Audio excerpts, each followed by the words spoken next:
प्रिय विद्यार्थियों नमस्कार। संस्कृत की ऑनलाइन कक्षाओं में आप सभी का स्वागत है। आज हम किरातार्जुनीय महाकाव्य के प्रथम सर्ग के 19वें और 20वें श्लोक का अध्ययन करेंगे। महोजसो मान धना धनार्चिता धनुर्वृतय संयते लब्ध कीर्तयः न संहितास्तस्य न भिन्न वृत्तय प्रियाणि वाञ्छन्त्यशुभिः समीहितम्।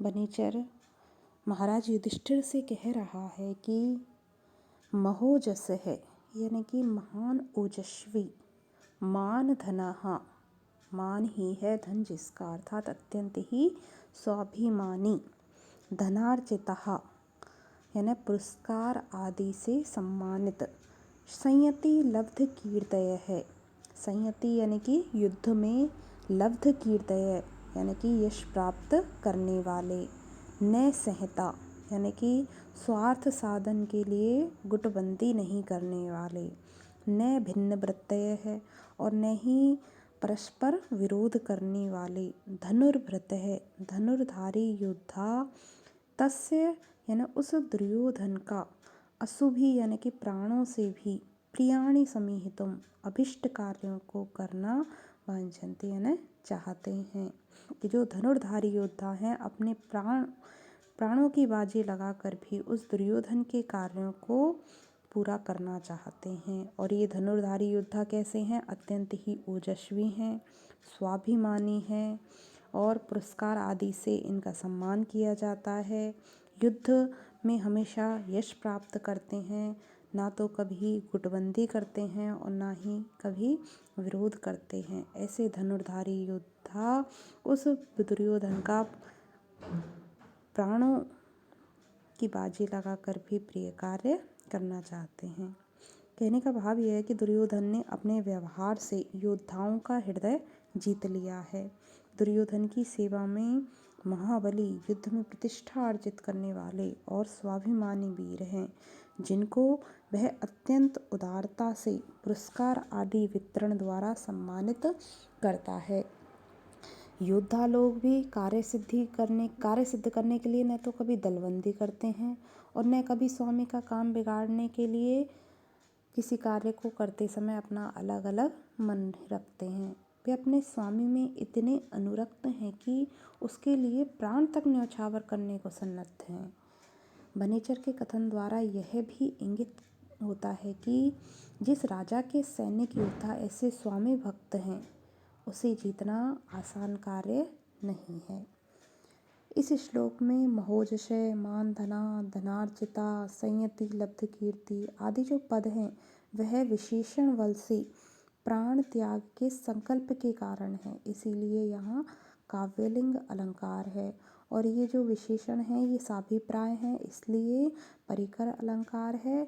और तिल तंडुलवत इन दोनों के पृथक पृथक दिखाई देने के कारण यहाँ संसृष्टि अलंकार है। अगला श्लोक है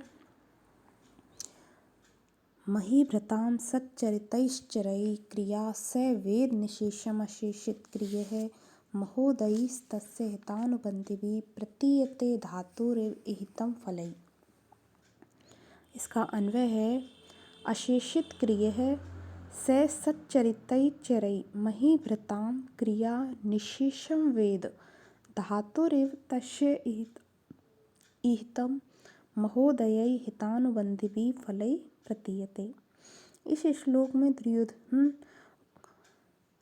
दुर्योधन की गुप्तचर सेवा के कौशल का वर्णन करते हुए वनेचर कहता है कि अशेषित क्रिय है यानी कि सदा अपने कर्तव्यों को पूर्ण करने वाला, से यानी कि वह दुर्योधन, सच्चरितैश्चरै यानी कि अच्छे आचरण वाले गुप्तचरों के द्वारा, महीभृताम क्रिया निशेषम वेद, महीभृताम यानी कि दूसरे जो राजा हैं, अन्य राजा हैं, उनके क्रिया यानी कि कार्यों को निशेषम वेद यानी कि पूर्ण रूप से जान लेता है।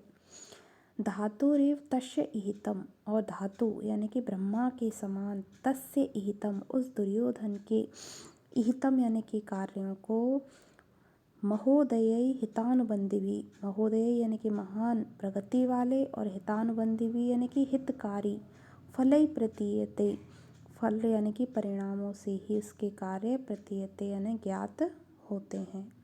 तो जो गुप्तचर सेवा का कौशल है दुर्योधन का, उसी को बताते हुए बनेचर कह रहा है कि दुर्योधन ने केवल अपना राज्य संबंधी कार्य समाप्त करके ही अपने आप को कृतकृत्य मानता है, अपितु दूसरे राजाओं और उनके राजाओं की गतिविधियों को जानने के लिए भी अपने विश्वास पात्र गुप्तचरों को यथा समय उचित स्थान पर भेजता है और उनके माध्यम से संपूर्ण जानकारी रखता है।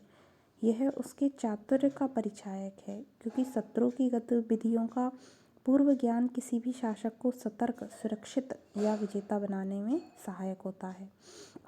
दुर्योधन की दूसरी विशेषता यह है कि वह अपनी नीतियों व योजनाओं को पूर्णतया गुप्त रखता है। लोगों को उसके कार्यों का ज्ञान अनुकूल परिणाम सामने आने के पश्चात ही होता है। तो इस श्लोक में उपमा अलंकार है, क्योंकि धातुरेव यानी कि विधाता से इसकी तुलना की गई है, इस कारण से, और वंशस्थ छंद है।